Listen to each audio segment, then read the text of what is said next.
Now, on the left side, you can see my hand holding the mouse, and on the right side, you can see what's happening on screen.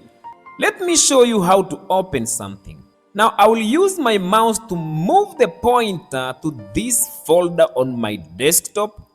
It's called a demo folder. Now, watch closely as I double click. That means pressing the left button twice quickly. And boom, my folder opens. You see?